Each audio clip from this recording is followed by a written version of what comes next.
கட்சி நிகழ்ச்சிக்கு உங்களை அன்போடு வரவேற்கிறோம் நேயர்களே. தமிழக அரசியல் அன்றாடம் நமக்கு புதிய செய்திகளையும் புதிய விசித்திரங்களையும் புதிய ஆச்சரியங்களையும் கொடுத்து கொண்டேதான் இருக்கிறது. அந்த வகையில் இன்று தமிழக அரசியல் என்று குறிப்பிடலாமா என்று தெரியவில்லை, புதுச்சேரி அரசியலில் ஒரு சம்பவம் நிகழ்ந்தேறி இருக்கிறது. என்ஆர் காங்கிரஸ் என்ற கட்சி, அங்கே எதிர்கட்சியாக இருக்கக்கூடிய பிரதான எதிர்கட்சியாக இருக்கக்கூடிய கட்சி வரக்கூடிய நெல்லித்தோப்பு இடைத்தேர்தலில் அதிமுகவுடைய வேட்பாளருக்கு தான் ஆதரவு அளிக்கப் போவதாக அறிவித்திருக்கிறது. ஏற்கனவே விடுதலை சிறுத்தைகள் கட்சி அங்கு நாராயணசாமி அவர்களுக்கு ஆதரவை அளித்திருந்தது. அதுவும் ஒரு சர்ச்சைகளையும் பரபரப்பிலும் கேள்விகளையும் எழுப்பியிருந்தது. இது போன்ற அரசியலில் ஏற்படக்கூடிய மாற்றங்கள் எதை காட்டுகிறது? இது ஒரு இடைத்தேர்தலுக்கான நிலைப்பாடுகள் மட்டுமா, அல்லது இந்த கட்சிகளுடைய அடுத்தடுத்த கட்ட நகர்வுகளை யூகிக்கும் வகையில் இந்த செயல்பாடுகள் அமைந்திருக்கிறதா?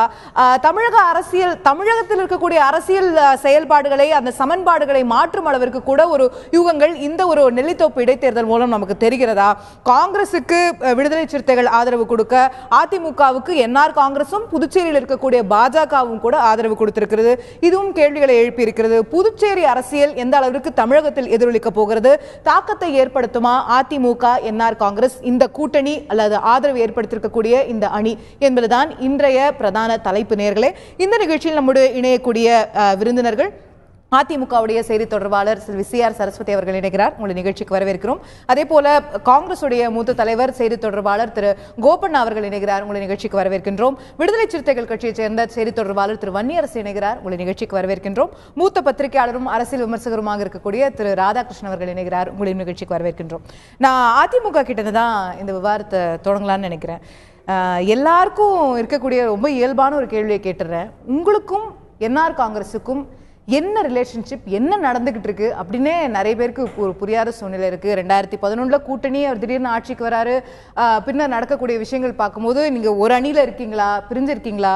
இந்த இரண்டு கட்சிகளுக்குள்ள என்னதான் ஒரு அதை எக்ஸ்பிளைன் பண்ணி. இல்லம்மா, 2011 என்ஆர் காங்கிரஸ் அனைத்து இந்திய அண்ணா திராவிட முன்னேற்ற கழக கூட்டணிக்கு வந்து மாண்புமிகு முதலமைச்சர் அம்மாவே பிரச்சாரத்துக்கு அங்கே போய் சகோதரர் ரங்கசாமி அவர்களை வெற்றி பெற செய்ய வேண்டும் என்று கேட்டு அவர் முதலமைச்சராக இருந்தார். அதன் பிறகு சில காரணங்களால் அதிமுகவும் என்ஆர் காங்கிரஸும் அவர்கள் பணியை செஞ்சாங்க. நாங்கள் வந்து எதிர்கட்சி வரிசையில் இருந்தால் அவங்க ஆளுங்கட்சியாக இருந்தாங்க. இப்பொழுது இந்த இடைத்தேர்தல், கடந்த தேர்தலில் கூட நாங்கள் கூட்டணியில் இல்லை. 2016 சட்டமன்ற தேர்தலில் கூட அங்கே எந்த கூட்டணியிலும் அதிமுக இல்லை. இந்த தேர்தலில் என்ஆர் காங்கிரஸும் பாரதிய ஜனதாவும் அவர்களுக்குள் ஒரு முடிவை செய்து அனைத்து இந்திய அண்ணா திராவிட முன்னேற்ற கழகத்திற்கு தங்கள் ஆதரவை தெரிவிச்சிருக்காங்க. அதை அனைத்து இந்திய அண்ணா திராவிட முன்னேற்ற கழகம் ஏற்றுக்கொண்டிருக்கிறது. இந்த நடைபெறப்போற இடைத்தேர்தலில் அவர்களுடைய ஆதரவை அதிமுக பெற்றிருப்பது, அவர்களாக முன் வந்து அவர்கள் கொடுத்ததை நாங்கள் வாங்கி இருக்கிறோம். நீங்க கேட்கல, அதாவது கேட்கல. அனைத்து இந்திய அண்ணா திராவிட முன்னேற்ற கழகத்தை பொறுத்தவரையிலுமே எப்பவுமே உங்களுக்கு வரலாறு தெரியும். இந்த இயக்கத்திற்கு யார் வந்தாலும் நிச்சயமாக அனைத்து இந்திய அண்ணா திராவிட முன்னேற்ற கழகம் அரவணைத்துக் கொள்ளும். கடந்த தேர்தலில் கூட பெரிய கட்சிகள் எங்க கூட இல்லைன்னா கூட பல கட்சிகள், பல அமைப்புகள் அனைத்து இந்திய அண்ணா திராவிட முன்னேற்ற கழகத்திற்கு ஆதரவு கொடுத்தாங்க. இங்க சீட்டு கேட்டு வந்தவங்க கூட மாண்புமிகு முதலமைச்சர் அம்மா ஒரு கண்டிஷன் சொன்னாங்க. இரட்டை இலை சின்னத்தில் நிற்பதானால் நீங்க எங்களோட கூட்டணிக்கு வாங்கினாங்க. அது திரு சகோதரர் வாசன் போன்றவர்கள் அது விலகி போனாங்க. இந்த தேர்தலை பொறுத்தவரை நேற்று ஒரு அறிவிப்பு வந்தது, எல்லாருமே பார்த்தோம். ஒரு நிலைப்பாட்டை பாரதிய ஜனதாவும் என்ஆர் காங்கிரசும் எடுக்க போகிறது அப்படிங்கிற ஒரு அறிவிப்பு நேற்று அவங்க அந்த கட்சிகள் இரண்டும் அறிவித்து, இன்றைக்கு அவர்கள் அந்த அறிவிப்பை ஒன்றாக சேர்ந்து ஆதரவு கொடுத்திருக்காங்களா? அந்த தெளிவு தான் பெற விரும்புறேன். நீங்க கேட்டதுக்கு அப்புறம் அவங்க பரிசீலிச்சு முடிவை சொன்னாங்களா? இல்ல, அவர்களாக கொடுத்த ஆதரவு தான். அவர்களாக கொடுத்திருக்காங்க. அதிமுக கோரப்படவில்லை. அதை நாங்கள் ஏற்றுக்கொண்டிருக்கிறோம். நீங்கள் ஏற்றுக்கொண்டிருக்கிறீர்கள். அங்கதான் ஒரு சந்தேகம் வருது. புதுச்சேரி அரசியல் அப்படின்னு சொல்லும்போது இன்னைக்கு பிரதான கட்சியா ஆளுங்கட்சியா காங்கிரஸ் இருக்கு. எதிர்கட்சியாக எதிர்கட்சி தலைவராக திரு ரங்கசாமி அவர்கள் இருக்கிறார். என்ஆர் காங்கிரஸ் அங்க பிரதான எதிர்கட்சி. அதற்கு அப்புறம் தான் திமுக, அதிமுக போன்ற கட்சிகள் வந்து ஒரு அங்க இருக்கக்கூடிய அரசியல்ல அடுத்தடுத்த நிலைகள்ல வருது. அப்போ ஒரு நாலாவதா இருக்கக்கூடிய கட்சி ரெண்டாவதா இருக்கக்கூடிய கட்சிக்கோ முதல்ல இருக்கக்கூடிய கட்சிக்கோ ஆதரவு கொடுக்குதுன்னா புரிஞ்சுக்க முடியுது. ரெண்டாவதா இருக்கக்கூடிய கட்சி நாலாவதா இருக்கக்கூடிய கட்சிக்கு ஆதரவு கொடுக்குதுன்னு போது அது அரசியல் கணக்குகள் மட்டும்தான் அதுல இருக்கிறதா, அதை தாண்டி வேற எதுவும் விஷயங்கள் இருக்கிறதான்ற இயல்பான ஒரு சந்தேகம். என்ஆர் காங்கிரஸ் அதிமுக ஆதரவு கொடுக்கும் அப்படி கிடையாது. அப்படி பார்த்தா நம்முடைய சகோதரர் மரியாதைக்குரிய நம்முடைய திருமாவளவன் அவர்கள் தெளிவான ஒரு விளக்கத்தை, அதாவது அவங்க வந்து காங்கிரஸுக்கு, இப்ப காங்கிரஸ் வந்து தமிழ்நாட்டில் எந்த காலத்திலும் அவங்க ஆதரிக்க மாட்டோம். நாங்கள் இலங்கை பிரச்சனைகளுக்கு அப்புறம் சகோதரர் திருமாவளவன் தெளிவாக சொன்னார், நாங்கள் இனிமேல் காங்கிரசுடன் எந்த உறவும் வைத்துக் கொள்ள மாட்டோம், தேசிய கட்சிகளுடனே சொன்னார் அவர். புதுவைக்கு காங்கிரஸ் தான் பெரிய கட்சி, அவங்க ஆதரவு கொடுக்கறாங்க. என்ஆர் காங்கிரஸ் நிறுத்தினா சொந்த வேட்பாளரை அங்க நிறுத்தி இருக்க முடியும். அவர் ரங்கசாமி அங்க முன்னாள் முதலமைச்சராக இருந்தவர், தற்போது எதிர்க்கட்சி தலைவராக இருக்கக்கூடியவர். அவங்க வேட்பாளர் நிறுத்தாம அதிமுக ஆதரவு கட்சியினுடைய நிலைப்பாடு அசோகா.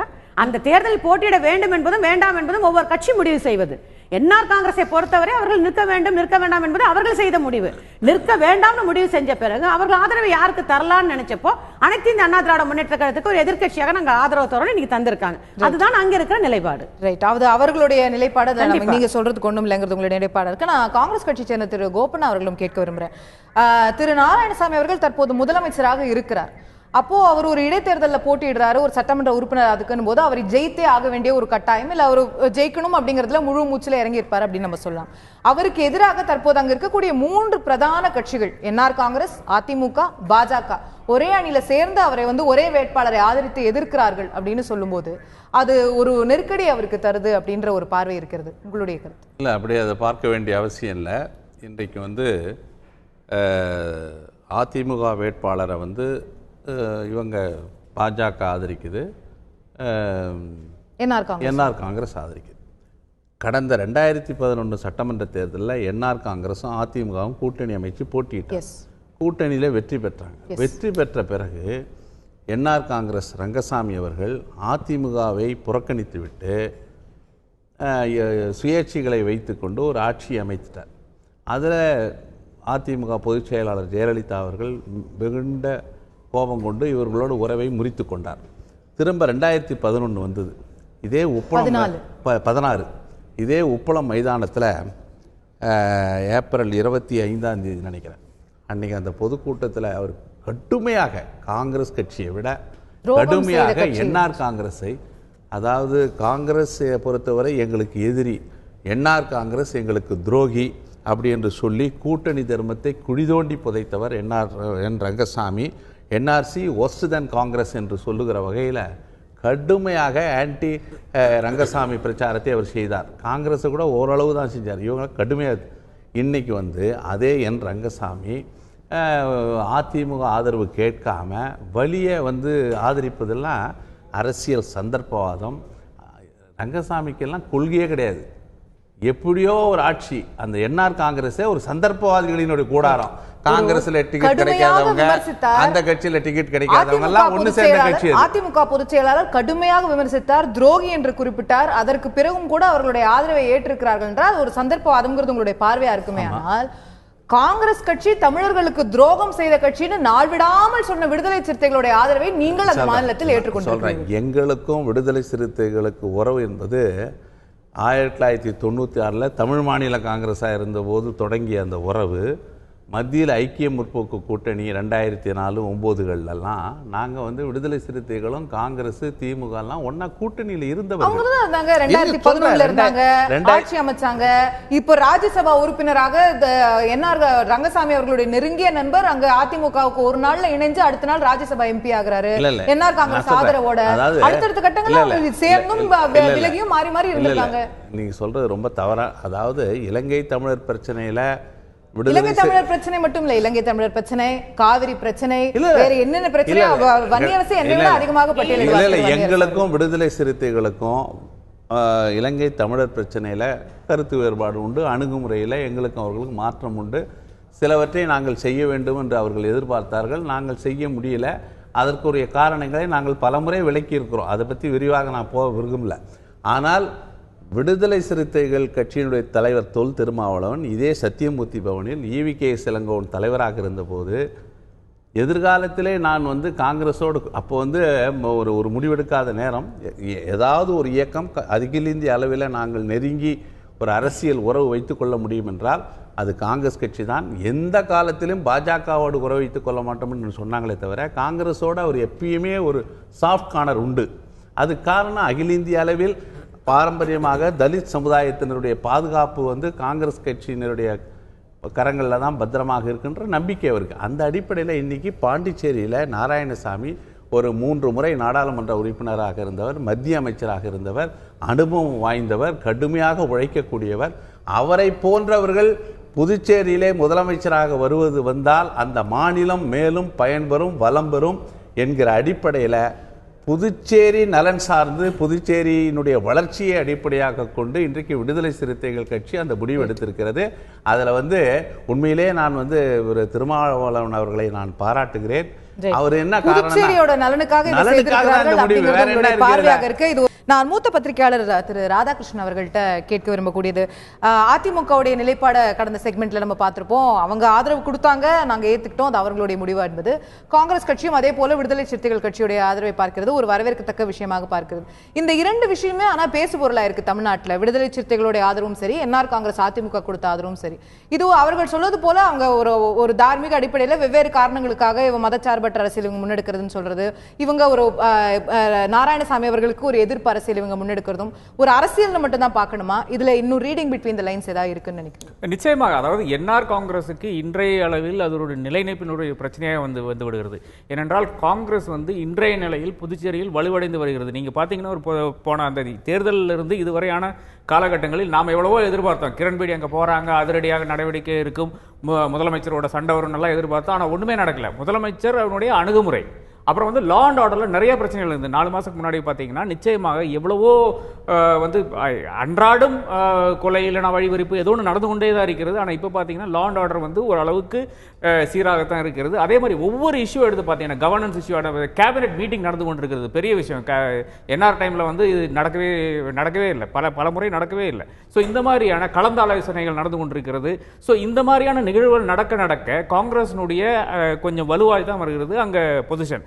ஆனால் காங்கிரஸுக்குள்ளாலேயே எவ்வளவோ பிரச்சனைகள் இருக்கிறது. அவருடைய நம்பர் 2 அங்கே இருக்கிறவரே வந்து இவருக்கு நாராயணசாமிக்கு ஒத்துழைப்பாருன்னு தெரியாது. ஸோ அந்த ஒரு நிலை இருக்கிறது. பட் காங்கிரஸுக்கு வலுவடைந்துள்ளது. அந்த ஒரு நிலையில பார்த்தீங்கன்னா விடுதலை சிறுத்தைகள் டெஃபினட்டாக ஒரு பொலிட்டிக்கல் மூவாக தான் பார்க்க முடியும். அதாவது விடுதலை சிறுத்தைகளுக்கு ஒரு கெய்னிங், ஒரு அப்பர் ஹேண்டுங்கிற மாதிரி தான் இதை பார்க்க முடியும். இது புதுச்சேரிங்கிறது இன்னொரு மாநிலமாக இருக்கிறதுனால அங்கே வந்து மக்கள் நல கூட்டணியினுடைய தேவை இல்லாத ஒரு சூழ்நிலை இருக்கிறது.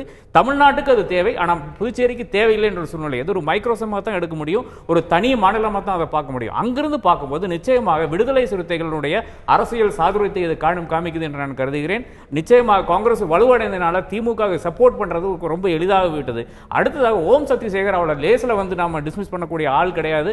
அங்க பெரும் ஒரு செல்வந்தர், அதை விட மக்கள் செல்வாக்கை பெற்றவர் தான். அதனால ஒரு டஃப் ஃபைட் இருக்கதான் செய்யும் என்று நான் கருதுகிறேன். காங்கிரஸில் இருக்கிறவங்க வந்து நாராயணசாமியை ஆதரித்தார்கள் என்றால் நிச்சயமாக நாராயணசாமி தன்னுடைய வாழ்க்கையில் முதல் முறையாக ஒரு அசம்பிளி தேர்தலில் நிற்கின்ற அந்த வாய்ப்பை பெற்றிருக்கிறார். அதை ஜெயித்து விடுகிறார் என்று நான் கருதுகிறேன். ரைட். ஸோ அது காங்கிரஸ் கையில தான் இருக்கிறது அப்படிங்கிறது உங்களுடைய பார்வையா இருக்கிறது. நான் திரு வன்னியரசு அவர்களுடைய முதற்கட்ட பார்வையை கேட்க விரும்புகிறேன், பிறகு திரு கோபன் அவர்களிடமும் விளக்கம் கேட்க விரும்புகிறேன். இதுல இன்னைக்கு என்ஆர் காங்கிரஸ் வைத்திருக்கக்கூடிய ஒரு பிரதானமான குற்றச்சாட்டு இதுல என்னன்னா, இந்த தேர்தல் புதுச்சேரி மக்கள் மீது திணிக்கப்பட்டிருக்கக்கூடிய ஒரு தேர்தல், ஒரு தேவையற்ற தேர்தல். அவரு திரு நாராயணசாமி அவர்களை வந்து அவங்க ஏன் வந்து முதலமைச்சர் ஆக்கணும் அப்படிங்கிற ஒரு விஷயத்த, அதனாலதான் இந்த தேர்தலே வருது, ஒருத்தர் ராஜினாமா பண்ண வேண்டி வருது அப்படிங்கிறது அவர்களுடைய குற்றச்சாட்டு. அந்த வேட்பாளராக இருக்கக்கூடிய திரு நாராயணசாமி அவர்களை தான் விடுதலை சிறுத்தைகள் ஆதரிக்கிறது. இது ஒரு திணிக்கப்பட்ட தேர்தல் அப்படிங்கிற வார்த்தை இருக்கிறீங்களா? காங்கிரஸ் கட்சி இன்னைக்கு வந்து அங்கே வந்து ஆட்சி அமைப்பதற்கான எல்லா வலிமையும் பெரும்பான்மையும் இருக்கிறதுனால வந்து அவங்க ஆட்சி அமைச்சிருக்கிறாங்க. யார் முதல்வர் அப்படிங்கிறது அவங்க கட்சி எடுக்கிற முடிவு, அதுக்குள்ளே நாங்கள் இப்போ போகலை. எங்களை பொறுத்தளவில் வந்து புதுச்சேரியினுடைய விடுதலை சிறுத்தைகள் வந்து எங்கள் தலைவர்கிட்ட வந்து இங்கே பேசி அங்கே இருக்கிற அரசியல் சூழல், அங்கே இருக்கிற புதுச்சேரி மக்களோட நலன் கருதி இந்த மாதிரி ஒரு முடிவு நாங்கள் செயற்குழு கூட்டி முடிவு எடுத்துருக்குறோம். இது வந்து நாராயணசாமி அவர்களை நம்ம ஆதரித்தால் புதுச்சேரியில் வந்து ஒரு ஸ்திரத்தன்மை உருவாகும். அங்கே ஆபத்தாக வளரக்கூடிய பிஜேபியிலேருந்து மற்ற ரவுடிசங்கள் நிறையா இருக்குது. அதனால் இந்த இடத்துல வந்து நம்ம மரியாதைக்குரிய நாராயணசாமி அவர்களை ஆதரித்து தான் நல்லாயிருக்கும் அப்படிங்கிறது தலைவர்கிட்ட சொன்னதுக்கப்புறம் தான் அதை வந்து நம்ம வந்து முடிவெடுத்து அதை பண்ணுறோம். பொதுவாக வந்து புதுச்சேரியில் வந்து இப்போ நாராயணசாமி அவர்கள் வந்து இன்றைக்கி முதல்வராக இருக்கிறாரு. அவருடைய அந்த முதல்வருடைய அந்த பதவி வந்து நீடிக்கணும் அப்படிங்கிறத நாங்கள் விரும்புகிறோம். புதுச்சேரியில் அவர் வந்து மிகவும் ஒரு ஒடுக்கப்பட்ட சமூகம் தான். இதுவரை வந்து அப்படி ஒரு கிராமணிய சமூகம் வந்து ஒரு ஆட்சி அதிகாரத்துக்கு வந்ததே இல்லை. நாங்கள் அந்த கோணத்துலையும் பார்க்குறோம். வெறும் காங்கிரஸ் கட்சிங்கிறது ரெண்டாவது பக்கம் வைக்கிறோம். முதல் கட்டமாக வந்து நாராயணசாமி அவர்கள் வந்து ஒரு நம்முடைய மரியாதைக்குரிய கோபண்ணா அவர்கள் சொன்னது போல் வந்து அவர் வந்து அனுபவம் உள்ளவர், எல்லாரையும் அரவணைச்சு கூடியவர். நம்ம ராதாகிருஷ்ணன் நாராயணசாமி என்ற தனிநபருக்கு காங்கிரஸ் கட்சி இல்லை, அதுவும் முக்கியம் தான். நான் நாராயணசாமி அதான் சொல்லல, இதுவரை வந்து புதுச்சேரியில் இப்படிப்பட்ட ஒரு சமூகம் வந்து ஆட்சி அதிகாரத்துக்கு வந்ததில்லை. அந்த சமூகம் வந்து ஆட்சி அதிகாரத்துக்கு வரணும் அப்படிங்கிறது முதல் பாயிண்ட்டு. ரெண்டாவது பாயிண்ட்டு, இன்றைக்கி இருக்கிற சூழல் வந்து பிஜேபி வந்து மதச்சார்பற்ற அணி நாங்கள் உருவாக்கணும், மதம் சார்ந்து மதவெறியை ஊட்டுகின்ற பிஜேபி வரக்கூடாது, அவரை வீழ்த்தி விட்டால் மீண்டும் ஏதாவது ஒரு தேர்தல் வந்துடக்கூடாது அப்படிங்கிற அடிப்படையில் எங்களுடைய தலைவர் எப்படி ஒரு தொலைநோக்கு பார்வையோட அதை இல்ல, அடிப்படையான கேள்வி இன்னும் அப்படியே இருக்கிறதா நான் நினைக்கிறேன். இதுவரை நாம் தொடர்ந்து காங்கிரஸ் கட்சி மீது வைத்துக் கொண்டு வந்த குற்றச்சாட்டுகள் எல்லாம் என்ன ஆனது? இலங்கை தமிழர் விவகாரத்துல துரோகம், காவிரி விவகாரத்துல தமிழர்களுக்கு துரோகம் செய்த கட்சி, மொழி பிரச்சனையில வேற நிலைப்பாடுகள், இப்படி எல்லா விஷயங்களிலும் தொடர்ந்து காங்கிரஸ் கட்சியை சார்ந்த அந்த குற்றச்சாட்டெல்லாம் இப்ப மறைஞ்சு போச்சா? எல்லா பிரச்சனையும் இருக்கு. அந்தந்த மாநிலங்களுக்கு அந்தந்த பிரச்சனைகள் இருக்கு.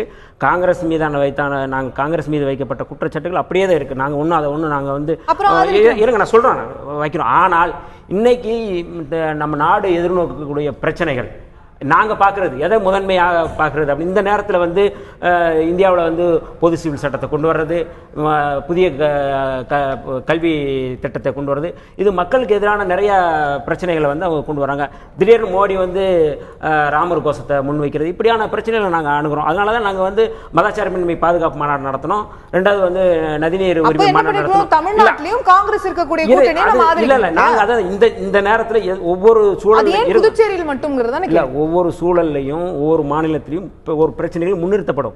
இன்னைக்கு நாங்கள் இப்போ காவிரி பிரச்சனைனா காவிரி பிரச்சனையில் நாங்கள் வலிமை எல்லாரும் சேர்ந்து நம்ம இங்கே காங்கிரஸும் அதுக்கு ஆதரவு தான் கொடுத்தாங்க. இங்கே தமிழ்நாட்டில் புதுச்சேரியை பொறுத்தளவு முழுக்க புதுச்சேரியை பொறுத்தளவு ஒரு நிலைப்பாடு, தமிழகத்தை பொறுத்தளவு ஒரு நிலைப்பாடு என்று விடுதலை சிறுத்தைகள் எடுக்க ஆரம்பித்து விட்டால், காங்கிரஸ் கட்சி கர்நாடகாவில் வேறு நிலைப்பாடு இருப்பதையும் பாஜக கர்நாடகாவில் வேறு நிலைப்பாடு எடுப்பதையும் நம்ம இனிமே விமர்சிக்கவே முடியாது. இல்ல நான் என்ன சொல்றேன், நீங்க விமர்சிக்கிறது ரெண்டாவது பட்சம் விடுங்க. அவங்க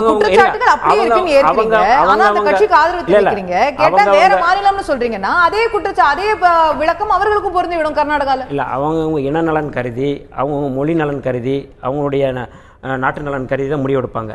நான் இன்னைக்கு தமிழ்நாட்டில் காங்கிரஸ் காவிரி பிரச்சனைக்கு எதிராக இருந்தாங்க. அவங்களும் இந்த ரயில் மறியலில் கலந்துக்கிட்டாங்க, அவங்களும் போராட்டங்கள் கலந்துக்கிட்டாங்க. மரியாதைக்குரிய திருநாவுக்கரசு அவர்கள் ஆதரிச்சு தான் அறிக்கை கொடுத்திருந்தாரு, போராட்டம் நடத்தினாங்க.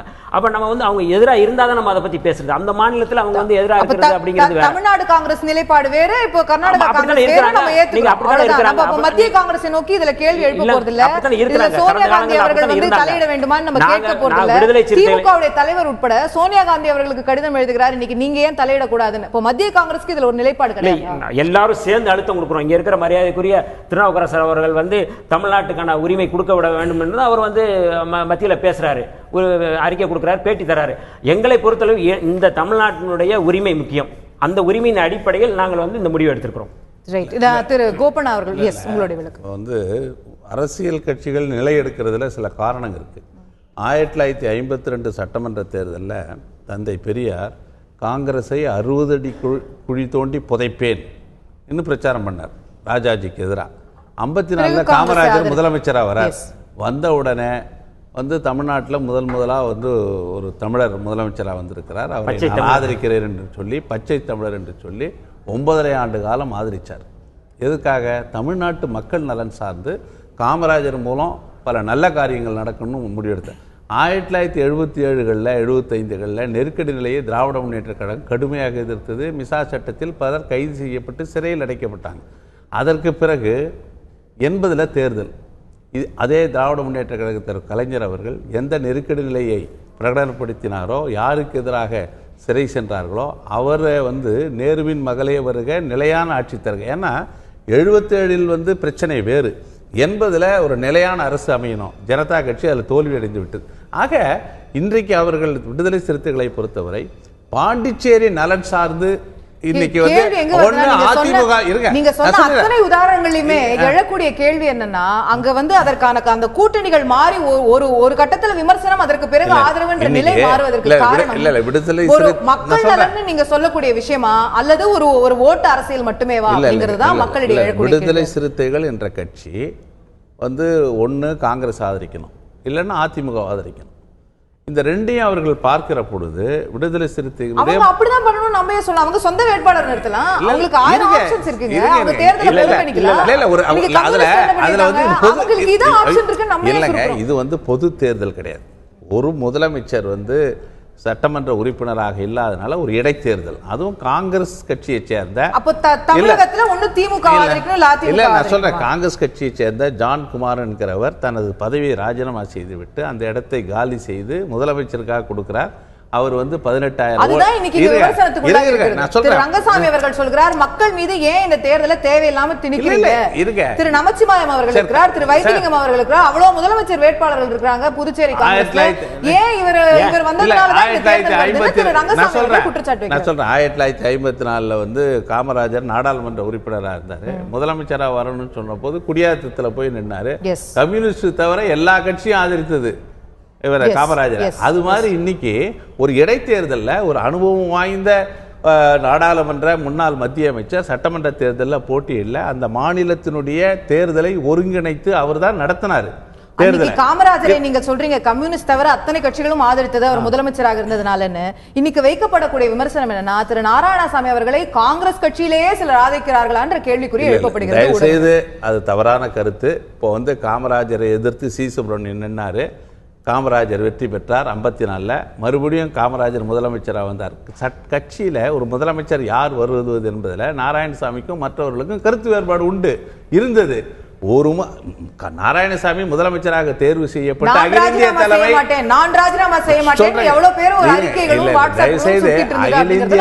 அகில இந்திய தலைமை இவர்தான் முதலமைச்சர் என்று அறிவித்த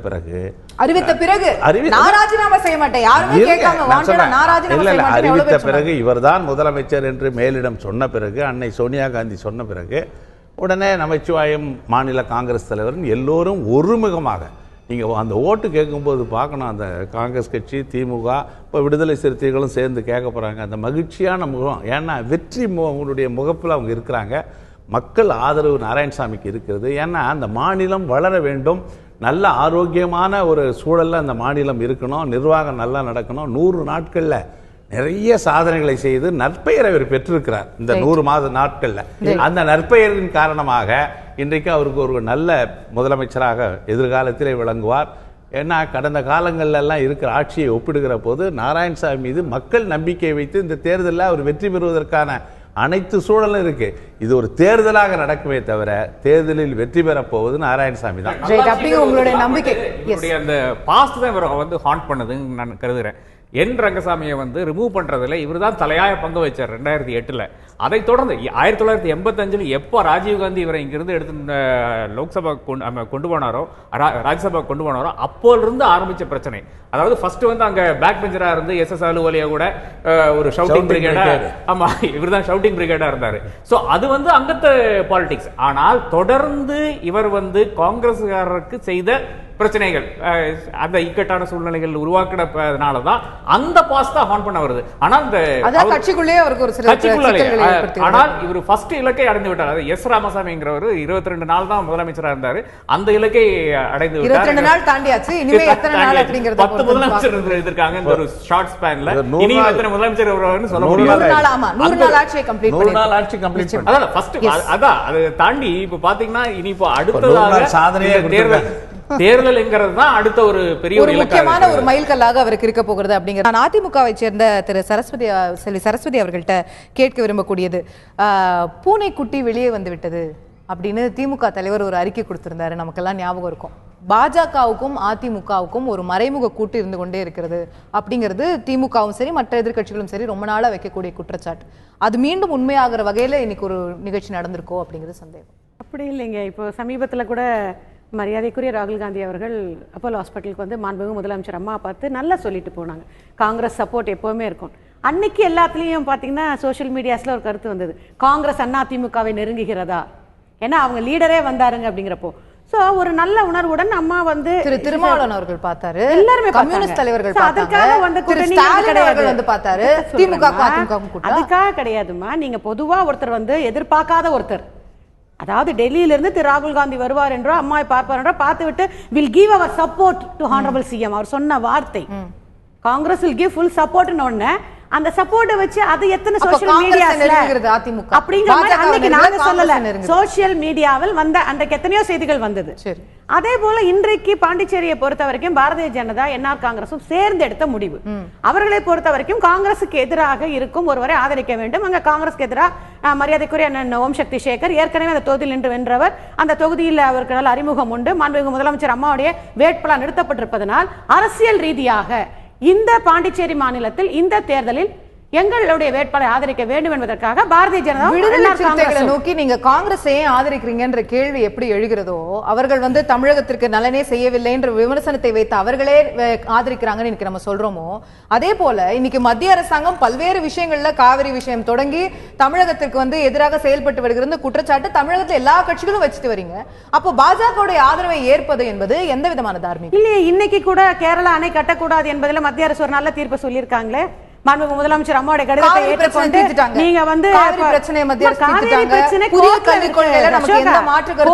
இன்னைக்கும் நாங்கள் இன்னைய வரைக்கும் பாரதிய ஜனதாக்கு எதிராக மனு கூட கொடுத்திருக்கோம். அதாவது காவிரி மேலாண்மை வாரியம் அமைக்கப்பட வேண்டும் என்று பாரதிய ஜனதா சொல்லி பிறகு அதை அமைக்க முடியாதுன்னு சொன்ன உடனே இல்லை அமைக்க வேண்டும் என்று இன்னைக்கும் நாங்க ஒண்ணு பாரதிய ஜனதா சொன்ன ஏத்துக்கல. காவிரி விவகாரத்துல நமக்கு தீர்வு வரல, ஜிஎஸ்டில நமக்கு 1000 மாற்று கருத்துக்கள் தொடர்ந்து இருந்து கொண்டிருக்கிறது. ஏற்கவே மாட்டோம்னு சொன்ன உதய திட்டத்தை இன்னைக்கு ஏற்கலாமான்னு அதிமுக பரிசீலித்துக் கொண்டிருக்கிறது மாநில அரசாங்கம் அப்படின்னு சொல்லும்போது ஒரு இணக்கமான போக்கை மத்திய அரசாங்கத்துடன் காட்டுகிறது. சில விஷயங்கள் மத்திய அரசும் மாநில அரசும் ஒத்து போக வேண்டிய சூழ்நிலை வரும்போது ஒத்து போனால்தான் மக்களுக்கு நம்ம செய்ய முடியும். சில விஷயங்கள் நம்ம எதிர்த்தான் ஆக வேண்டும், சில விஷயங்கள் வந்து நாம ஒத்து போகத்தான் வேண்டும். மற்ற மாநிலங்கள் ஒத்து போகும்போது மக்கள் நலனுக்காக அதே நேரத்தில் மக்களுக்கு சேர வேண்டியதை கண்டிப்பா கொண்டு போய் சேர்க்க முடியும் நம்பிக்கையுடன் ஏற்றுக்கொள்ளதான் வேண்டும். இப்ப கோபண்ணா கூட முதல்ல பேசும்போது சொன்னாரு, என்ஆர் காங்கிரஸ் வந்து அம்மா மிகவும் கடுமையாக விமர்சித்தார்கள்.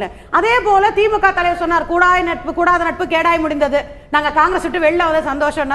திரு இளங்கோவன் சொன்னார், அப்பா நாங்க இப்பதான் நிம்மதியா இருக்கோம். மறுபடியும் அவர்கள் இப்ப ஒன்று சேர்ந்து தேர்தலை சந்திக்கலையா? பாண்டிச்சேரியை பொறுத்தவரைக்கும் அவர்கள் ஆதரவு தந்திருக்கிறாங்க, நாங்க ஆதரவு ஏற்றுக்கொண்டிருக்கிறோம். இல்ல எப்படி கூட்டணி தேவையில்லை, பாஜக ஆதரவு தேவையில்லை அப்படின்னா உங்க ஆதரவு எங்களுக்கு வேண்டாம்னு சொல்லுங்க. நீங்க எங்களுக்கு காவிரி விஷயத்துல நன்மை செய்யாத கட்சி, எங்களுக்கு உங்களுடைய ஆதரவு வேண்டாம். நீங்கள் வந்து தமிழகம் பாதிக்க ஆதரவு வேண்டாம். எப்படி திரு வன்னியரசு சொல்வதை போல தமிழ்நாடு அரசியலையும் புதுவை அரசியலையும் வேறுபடுத்தி அவர்கள் பார்ப்பதை போல தமிழ்நாடு அரசியலில் நீங்க வரும்போது யாரோட கூட்டணி வைப்போம் என்று வரும்போது இந்த கேள்வி நீங்க கேட்கலாம். இன்றைக்கு புதுவையில் அவர்களாக ஆதரவு தர்றாங்க. தொகுதியில இடைத்தேர்தல் நடக்குது, அதிமுக வேட்பாளரை எதிர்த்து பாஜக வேட்பாளர் போட்டியிடுகிறார்.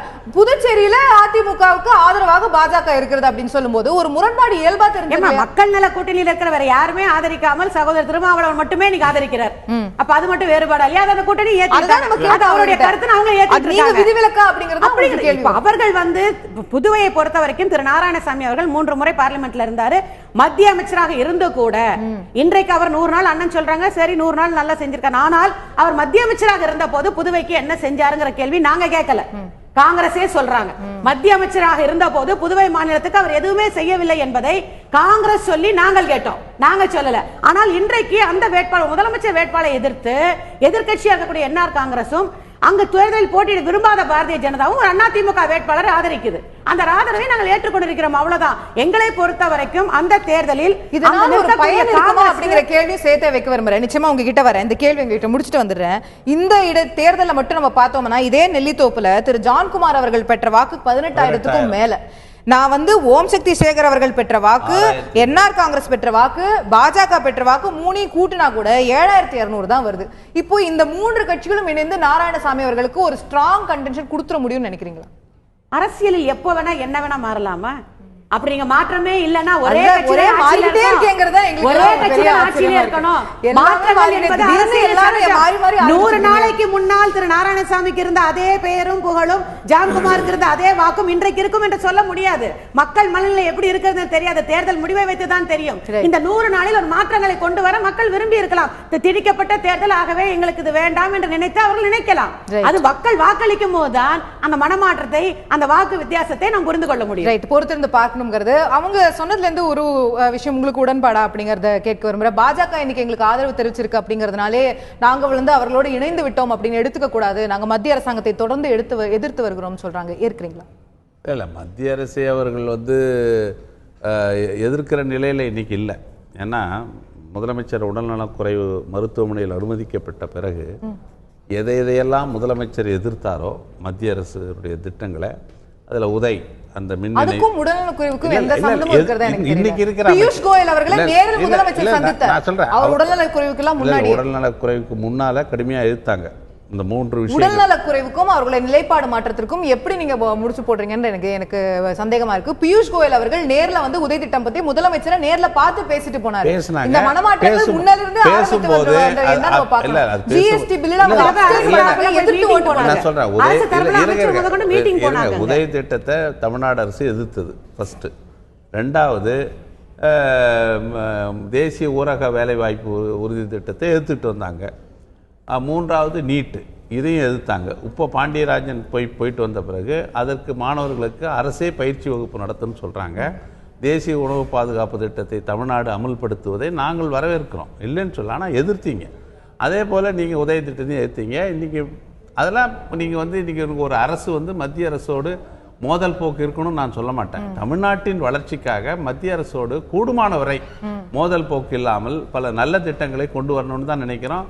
39 நாடாளுமன்ற உறுப்பினர்களும் தமிழ்நாட்டின் நலனுக்காக வாதாடி மத்திய அரசிலிருந்து திட்டங்களை பெறணும், அதில் மாற்று கருத்து இல்லை. இதில் என்னன்னா, திமுகவுக்கு அதிமுகவுக்கும் மாற்றாக பாஜக வந்து வளர்த்தெடுப்பது தான் எங்கள் நோக்கம்னு இங்க தமிழ்நாட்டில் தமிழிசை சௌந்தரராஜன் சொல்றாங்க. சரி, புதுச்சேரியில குறைந்தபட்சம் வந்து ஒரு வேட்பாளரை போட்டிருக்கலாம், அதுக்கு பதிலாக அதிமுகவை ஆதரிக்கிறாங்க. ஆனால் இங்கே மாற்று பற்றி பேசுகிறாங்க. அதை இந்த கொள்கை நிலைகள் மாநிலத்துக்கு மாநிலம் வேறுபடுகிறது. அந்தந்த அரசியல் கட்சியினுடைய நலன் சார்ந்து அந்த முடிவு எடுக்கிறது. இப்போ எங்களை பொறுத்தவரை அந்த மாநிலத்தில் ஒரு முதலமைச்சர் கட்டுக்கோப்பாக இருக்குது காங்கிரஸ் கட்சி. தயவு செய்து ஏதோ அவங்களுக்குள்ள கருத்து வேறுபாடெல்லாம் வேண்டாம். கருத்து வேறுபாடு என்பது ஒரு கட்டத்தில் முதலமைச்சர் தேர்வுக்கு முன்பு இருந்திருக்கலாம். அதற்கு பிறகு முதலமைச்சர் தேர்வான பிறகு கட்டுக்கோப்பாக ஒரு 100 நாட்களில் மகத்தான சாதனை. இப்போ இவர் நண்பர் சொன்ன மாதிரி, அதாவது முதலமைச்சருக்கும் ஆளுநருக்கும் கடும் இது பிரச்சனை வரும், அது வரும், இது வரும்னு மக்கள் ரொம்ப பத்திரிகைகள்லாம் பெருசாக எழுதினாங்க. இன்றைக்கி இருவரும் இணக்கமாக அரசமைப்பு சட்டத்தில் என்ன உரிமைகள் அவங்க சொல்லப்பட்டிருக்கோ அதுக்குட்பட்டு ஒரு வரையறைக்குட்பட்டு இவர்கள் செயல்படுவதனால ஒரு சுமூக நிலை அங்கே நிலவுகிறது. அது வந்து நாராயணசாமி அவர்களுடைய அனுபவத்தின் அடிப்படையில் தான் இன்றைக்கு புதுச்சேரி ஆளுநர் கிரண் பேடியோட ஒரு நல்லுறவு வளர்த்து இன்றைக்கி செயல்பட்டு வருகிறாரு.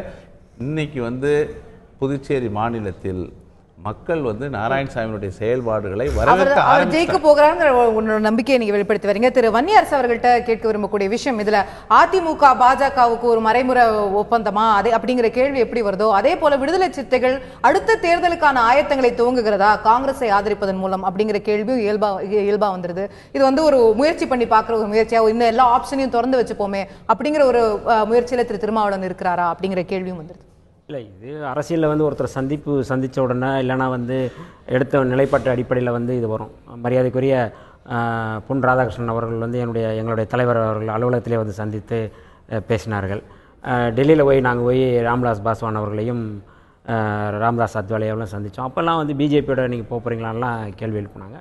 இப்போ எடுத்த நிலைப்பாடு அப்படிங்கிறது வந்து புதுச்சேரியினுடைய மாநில காங்கிரஸுடைய தலைவர் நமச்சிவாயம் அவர்கள் எங்களை வந்து சந்தித்து நீங்கள் ஆதரவு கொடுக்கணும், ஏன்னா பின் வாசல் வழியில் வந்து ஒரு அரசியல் பண்ணுறாங்க பிஜேபி. யூனியன் பிரதேசங்களில் டெல்லியாக இருக்கட்டும், நம்முடைய புதுச்சேரியாக இருக்கட்டும், பின்வாசல் வழியில் தான் ஒரு அரசியல் பண்ணுறாங்க. அங்கே இருக்கிற கவர்னர், துணைநிலை ஆளுநரை போட்டு பண்ணுறாங்க. இதே மரியாதைக்குரிய கிரண் பேடி அவர்கள் கூட புதுடெல்லியில் வந்து முதல்வர் வேட்பாளர் அறிவிக்கப்பட்டவர் தான். அவர் இங்கே வந்து போட்டிருக்காங்க.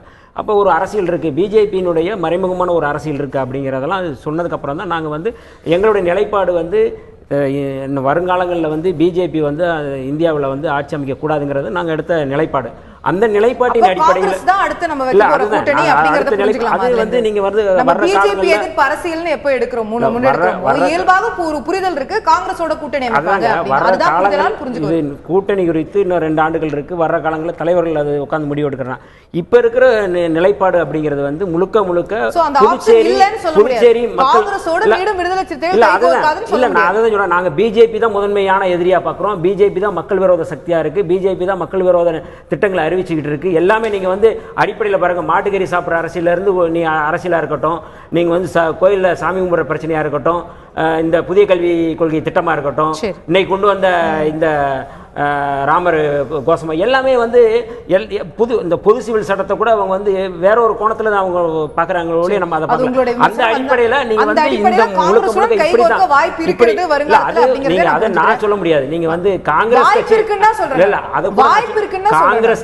கட்சியை பொறுத்தளவில் எங்களை விடுதலை சிறுத்தைகள் இன்றைக்கு இருக்கிற பிஜேபியை விட பிஜேபி வந்து இன்னொரு முறை வந்தால் காங்கிரஸ் ஆட்சி பரவாயில்ல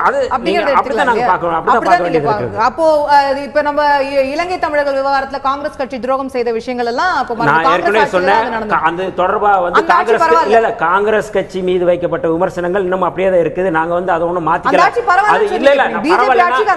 அவங்க வந்து அதனுடைய அணுகுமுறையை மாத்தணும். நாங்க அதுக்கான ஃபைட் பண்ணுவோம். நீங்க வந்து காங்கிரஸ் கட்சி வெளியுறவு கொள்கையை மாத்தணும். நாங்க வந்து அடுத்த முறை நாங்க வந்து பேசும்போது இதெல்லாம் பேசுவோம். நாங்க இப்ப எப்படி நாங்க குறைந்தபட்ச செயல் திட்டத்தை முன் வச்சு பேசுறோமோ அது கூட நாங்க வந்து பேசுவோம். இனி வருங்காலங்களில் வந்து ஈழத்தமிழர்களுக்கான பிரச்சனைகளை எப்படி கையாளணும் அப்படிங்கறத நாங்க அழுத்தமா கொடுப்போம். இது ஏதோ பிஜேபி இன்னைக்கு நான் கேட்கிறேன், பிஜேபி இன்னைக்கு ஆட்சிக்கு வந்த உடனே வந்து ஈழத்தமிழர்களுடைய பிரச்சனை முடிவுக்கு வரும் சொல்லி எல்லாருமே பேசினாங்க, தமிழ் தேசிய இயக்கங்கள் பேசினாங்க. ஆனா அது காங்கிரஸை விட மிக மோசமாக பிஜேபி அரசு வந்து ஈழத்தமிழர்களுக்கு எதிராக இருந்தது என்பது எங்களுடைய குற்றச்சாட்டு. மோடி அவர்கள் பிரதமர் ஆனால் இலங்கை தமிழர்கள் பிரச்சனை தீர்க்கப்படும், அவர் பிரதமராக வேண்டும் என்று பிரச்சாரம் செய்தவர் உங்களோட தற்போது கூட்டணியில் இருக்கக்கூடிய திரு வைகோ அவர்கள். அது எல்லாமே அதை சொல்றோம், நாங்க அதை சேர்த்து சொல்றோம், நாங்க எல்லாத்தையுமே சொல்றோம். ஆக நாங்க வந்து பிஜேபி வெளியுறவு கொள்கை, இந்தியாவினுடைய வெளியுறவு கொள்கை மாறணும், இதெல்லாம் நாங்க வச்சு பேசுறோம். நாங்க வந்து இன்னைக்கு பிஜேபியா காங்கிரஸா பார்க்கும் பொழுது நாங்கள் காங்கிரஸை வந்து முழுமனதாக நாங்கள் வந்து ஒரு ஆரோக்கியமான ஒரு ஜனநாயகம் உள்ள ஒடுக்கப்பட்ட மக்களுக்கான ஒரு இயக்கமாக தான் நாங்க பார்க்கிறோம். பிரேக் எடுக்கணும், சுருக்கமான கருத்து அதுக்கு பிறகு இல்ல. அதாவது அதிமுகவினுடைய தேர்தல் யுக்தின்னு பாத்தீங்கன்னா அது எப்படி முதலமைச்சர் ஜெயலலிதா எப்படி வழி நடத்துறாங்களோ அதே வழியில் தான் வந்து கொண்டிருக்கிறது. இப்ப புதுச்சேரியில் எடுத்தாலும் சரி, இப்ப தமிழ்நாட்டில் இருக்கிற 3 தொகுதிகள் எடுத்தாலும் சரி, அதிமுக ஃபுல் ஃபோர்ஸோட யாருடைய சப்போர்ட் எல்லாம் கிடைக்குமோ அந்த சப்போர்ட் எல்லாம் பெற்றுக்கொண்டு தான் முன்னாடி போய் கொண்டிருக்கிறாங்க. அது என்ஆர் காங்கிரஸ் ஆனாலும் சரி, பாஜக ஆனாலும் சரி. அந்த கோணத்தில் பார்த்தா நிச்சயமாக இது ஒரு பெரும் வெற்றி தான் புதுச்சேரியில் நடந்தது. பிஜேபி கொண்டு பெரிய ஸ்ட்ரென்த் இல்லைனா கூட ஒரு சார் சொன்ன மாதிரி லெப்டினன்ட் கவர்னர் இருக்கிறது ஒரு பாஜக ஒரு தேசிய கட்சியோட சப்போர்ட் ஒரு சப்போர்ட் பேஸ் வந்து கொண்டு தான் இருக்கிறது. அதிமுகவினுடைய ஒரு வெற்றி என்றுதான் நான் பார்க்க முடியும். பாஜக வந்ததும் இந்த ஆதரவு வந்து அவர்களுக்கு ஒரு அட்வான்டேஜ் கொடுத்திருக்கு அப்படிங்கறத பார்க்கறீங்க. திருச்சேரி அரசியல் தாண்டி கொஞ்சம் மெதுவா தமிழகத்துக்கு வந்தோமானால் இந்த ஒரு தேர்தல் ஒரு திணிக்கப்பட்டிருக்கக்கூடிய தேர்தல் அங்க இருக்கக்கூடிய மக்கள் மீது அப்படின்னு சொல்லி உங்களுடைய தற்போது தோழமை கட்சியாக மாறி இருக்கக்கூடிய என்ஆர் காங்கிரஸ் அங்கே குற்றச்சாட்டு வைக்கிறது. தமிழகத்துல 3 தொகுதிக்கு இடைத்தேர்தல் நடக்கிறது. அதுல 3மே சாதாரண சூழ்நிலையில நார்மலா வந்த இடைத்தேர்தல் 3 தேர்தல் தானா இல்ல அதுலயும் அசாதாரண சூழ்நிலையில இந்த தேர்தல் வந்திருக்கா? திருப்பரங்குன்றம் கேண்டிடேட் இறந்து போனார், அண்ணன் சீனிவாசன் அவர்கள் இறந்து போனார். இது ரெண்டும் ஒரு நேச்சுரலான பை எலெக்ஷன் ஏத்துக்கலாம்.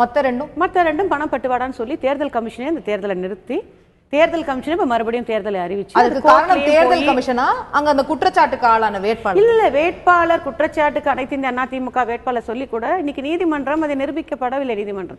நீதிமன்றமே அந்த வேட்பாளர் போட்டியிடலாம் என்ற அனுமதியை வழங்கிய பிறகுதான் அதே வேட்பாளர் இன்னைக்கு களத்துல போட்டியிடுறாரு. நான் என்னுடைய கேள்வி, இது வந்து ஒரு அசாதாரணமான தேர்தல், இது ஒரு தேவையற்ற தேர்தல் என்ற குற்றச்சாட்டு எப்படி நெல்லித்தோப்புக்கு வருதோ அது தஞ்சைக்கோ அரவக்குறிச்சிக்கோ வரலையா அப்படிதான் சொல்றேமா. நெல்லித்தோப்புக்கு ஏன் வருதுன்னா நீங்க ஏற்கனவே நீங்களே தான் சொன்னீங்க, ஏற்கனவே காங்கிரஸ்ல இருந்த ஒருவரை இங்க நிறுத்தி வைத்து இவர் தான் முதலமைச்சர் வேட்பாளர் ஒரு தொகுதியில் நிறுத்தி வைத்து அவரை வெற்றி பெற செய்து முதலமைச்சர் ஆக்கியிருந்தா இன்னைக்கு இந்த தேர்தல் தேவையில்லை. அங்க இருக்கிறவங்களே இல்ல வந்து இவர் தான் இனிமே இங்க வந்து முதலமைச்சர் எப்பவுமே எப்படி பண்ணுவோம் பாண்டிச்சேரியில. சோ அது பண்ணாமல் நாராயணசாமி அவர்களை முதலமைச்சராக அறிவித்த பிறகு இன்றைக்கு அவர் சட்டப்படி சட்டமன்ற உறுப்பினர் ஆக வேண்டும் என்பதனால் இந்த தேர்தலை நம்ம சந்திக்கிறோம். இங்கு என்னவென்றால் தேர்தல் கமிஷன் அவர் ஒரு கட்சி தான் வந்து அதோட சட்டமன்ற உறுப்பினர்கள் தான் கூடி யார் முதலமைச்சர் அப்படிங்கறத தேர்வு செய்யணும். அது இயல்பா புரிந்து கொள்ளக்கூடிய விஷயம். இன்னைக்கு அந்த மக்களுக்கு அவர் முதலமைச்சரா இருக்கிறாரு, அவரு சட்டப்படியான விஷயங்களுக்காக வெற்றி பெற்று வரணும் அப்படிங்கிறது அந்த கட்சியோட இஷ்டம், அந்த மக்களுடைய எதிர்பார்ப்பு. நம்ம ஆர்கே நகர்ல முதலமைச்சர் ஜெயலலிதா எப்படி வெற்றி பெற்று வந்தாங்க, அவங்க முதலமைச்சரா இருந்தாங்க, அந்த முதலமைச்சர் வெற்றி பெறுவதற்காக அத்தனை மக்கள் ஒரு மிகப்பெரிய வாக்கு வித்தியாசத்திலையும் அவங்க வெற்றி பெற்றாங்க. அதே போல ஒரு விஷயமா இதை பார்க்க முடியும். இல்லம்மா, இது நாங்கள் மட்டும் இல்ல, அங்க இருக்கிற நீங்க சொல்வதை போல அண்ணன் கோபனா ஒத்துக்கலனாலும் காங்கிரஸ்கார குற்றச்சாட்டே தான். எங்கள்ல எத்தனை பேர் இருக்கும் போது எங்களில் ஒருவரை நிறுத்தாமல் இப்ப இவர் நிறுத்துறாங்க. சரி, இப்ப தேர்தல் வரப்போது மக்கள் பதில் சொல்ல போறாங்க. அடுத்து இங்கே பொறுத்த வரைக்கும், தமிழ்நாட்டை பொறுத்த வரைக்கும் இந்த தேர்தலை நிறுத்தியது தேர்தல் ஆணையம் தான். இது வழக்கு போச்சு கோர்ட்டுக்கு, பணம் பட்டுவாடான்னு சொன்னாங்க. இன்னைக்கு கோர்ட்ல வந்து எது நிரூபிக்கப்படலைங்கிறதுனால திரும்பியும் கேட்டாங்க. அந்த வேட்பாளர் நிற்க கூடாதுன்னு கூட வழக்கு போட்ட பிறகு கூட நிரூபிக்கப்படனா அதே வேட்பாளர் நிக்கலாம் என்று சொன்ன பிறகு இந்த தேர்தல் தமிழ்நாட்டில் சந்திக்கிறோம். ரைட். சோ தமிழகத்தையும் இதையும் பொருத்தி பார்க்க முடியாது அப்படிங்கறது உங்களோட கருத்தா புரிஞ்சுக்கிறேன். நான் திரு வன்னியரசு அவர்கள்ட்ட கேட்க விரும்புறேன். திமுக அதிமுகவுக்கு ஒரு மாற்று அப்படிங்கிற கோஷத்தை முதலாக முன்னெடுத்தவர் திரு திருமாவளவன் அவர்கள் இந்த மக்கள் நல கூட்டணிக்கு ஒரு மிகப்பெரிய அச்சாரமாக அமைந்திருந்தார். இப்போ மீண்டும் இந்த மாற்று அப்படிங்கிற கோஷம்லாம் அவ்வளவுதான், நம்ம ஒரு பிரதான கட்சிகளுடைய ஆதரவை நோக்கி போனாதான் நமக்கு வந்து ஒரு அடுத்த கட்டங்கள்ல வந்து ஒரு அரசியல் செல்வாக்கு உயரும் அப்படிங்கிற ஒரு பார்வையை நோக்கி விடுதலை சிறுத்தைகள் நகர்கிறதோ, மாற்று கோஷம்லாம் முடிஞ்சிருச்சோ அப்படிங்கிற விமர்சனம் வைக்கப்படுகிறது. உங்களுடைய பதில்? இல்லை, அப்படி பார்க்க முடியாது. தமிழகத்தில் வந்து கடந்த தேர்தலில் வந்து நாங்கள் வச்சது இந்த ஆட்சியிலும் பங்கு அதிகாரத்திலும் பங்கு, அதுதான் நாங்கள் ஆட்சி அதிகாரத்தில் பங்கு கேட்குறோம், அதுதான் நாங்கள் வச்ச கோரிக்கை. திமுகவாக இருக்கட்டும் அதிமுகவாக இருக்கட்டும் அதுக்கு வந்து எந்த உடன்பாடும் இல்லை. அவங்க வந்து யாரும் வந்து அதை பற்றி பிறகு திமுக கிடையாது, அதிமுக கிடையாது, பாஜக கிடையாது, காங்கிரஸ் கிடையாதுன்னு அறிவிச்சது. நாங்கள் 5 கட்சிகள், காங்கிரஸ், பிஜேபி, பாமக, திமுக, அதிமுக, நாங்கள் 5 கட்சிகளை வந்து தமிழக சட்டசபை தேர்தல் நாங்கள் முன்னெடுத்தோம். அந்த கோஷம்லாம் நமக்கு வெற்றியை தரல, ஒரு பிரதான கட்சியை ஆதரிக்கிறது நோக்கி போயிடுவோம் அப்படிங்கிற நிலைப்பாடு. வெற்றி தரல அப்படிங்கிறது முக்கியம் இல்லை. நாங்கள் எடுத்த ஒரு அந்த நிலைப்பாடு ஆட்சி அதிகாரத்தில் பங்கு அப்படிங்கிற நிலைப்பாடு மக்கள்கிட்ட கொண்டு போய் சேர்த்துருக்குறோம். அது வந்து அந்த கோரிக்கை வந்து மக்கள்கிட்ட போய் சேர்ந்து இன்னும் வலிமையைப்படுத்த வேண்டியது இருக்குது அப்படிங்கிறது நாங்கள் உணர்கிறோம். அது வந்து அது சட்டசபை தேர்தல் இருக்குது. நம்ம வருங்காலத்தில் இப்போ வர்ற வந்து நாடாளுமன்ற தேர்தலில் நாங்கள் முன்னெடுக்கிற இப்போ பிரச்சனை எப்படி வந்து ஆட்சி அதிகாரத்தில் பங்கு அப்படிங்கிற முழக்கத்தை நாங்கள் முன் வச்சோமோ, இப்போ வந்து நாங்கள் வந்து மதசார்பற்ற ஒரு அணியை உருவாக்குது என்பது நாங்கள் முன்னெடுத்துருக்கோம். அந்த கோஷம் இன்னும் இருக்கிறதா இல்ல அதை மறந்துட்டு இது இல்ல, அது அந்த முழக்கம் வந்து இருக்கு. நாங்கள் வந்து மத்தியில் கூட அதை பற்றி பேசுவோம். அது வந்து வேறு. நீங்கள் வந்து இன்றைக்கு வந்து இருக்கிற மதவாத சக்தியாக இருக்கிற பிஜேபியை வீழ்த்துவது என்பது எங்களுக்கு முன்னாடி இருக்கிற சவால். இதுதான் இன்னைக்கு வந்து ஆட்சி அதிகாரத்தில் பங்குன்னு சொல்லும்போது பெரும்பான்மை இருந்த போதும் கூட்டணி கட்சிகளுக்கு ஆட்சி அதிகாரத்தில் பங்கு கொடுத்திருக்க கூடாது. இன்னைக்கு தேசிய ஜனநாயக கூட்டணி அதெல்லாம் நம்ம இது சொல்ல. நீங்க கேக்குறீங்க அந்த அரசியல் இந்த நிலைப்பாடு அப்படிங்கிறது இருக்கு. நாங்க வந்து உடனே மக்கள் நல கூட்டணியை கலைச்சிட்டு நாங்க அங்கங்க போகல. நாங்க மக்கள் நல கூட்டணி இன்னமும் நாங்க அது கூட்டு இயக்கமாக தலைவர்கள் எல்லாம் ஒருமித்து தான் நாங்க வந்து பயணப்பட்டு இருக்கோம். அது வேறு. ஆனால் இருக்கிற இந்தியாவினுடைய தேசத்துக்கு இருக்கிற சவால்களாக இருக்கக்கூடிய இந்த மதவாதம்ங்கிறது வந்து மிக மோசமாக இருக்குது, மக்களை கூறுவிடக்கூடியது. இப்படியான பிரச்சனைகளை நாங்கள் வந்து முன்னெடுத்து பிஜேபியா காங்கிரஸா என்று பார்க்கும் பொழுது பிஜேபி மிக மோசமாக இருக்குது. நான் ஒரு கருத்து என்னன்னா, இன்னைக்கு பிஜேபியா காங்கிரஸா சொல்லும் போது நாங்கள் காங்கிரஸை நாங்கள் வந்து ஒரு முன்னிறுத்த வேண்டியது இருக்கு. காங்கிரஸா இடதுசாரியா காங்கிரஸா இடதுசாரிகளான்னு பார்க்க இடதுசாரிகளை தான் நாங்கள் ஆதரிப்போம். அப்ப இடதுசாரிகள் வந்து வலிமையா வந்து இந்திய அளவில் வந்து இந்த மதசார்பற்ற ஒரு அணியை உருவாக்கும் பொழுது நாங்கள் அவர் கூட சேர்ந்து நிற்போம். காங்கிரஸ் வந்து அதை முன்னெடுக்கும் போது காங்கிரஸ்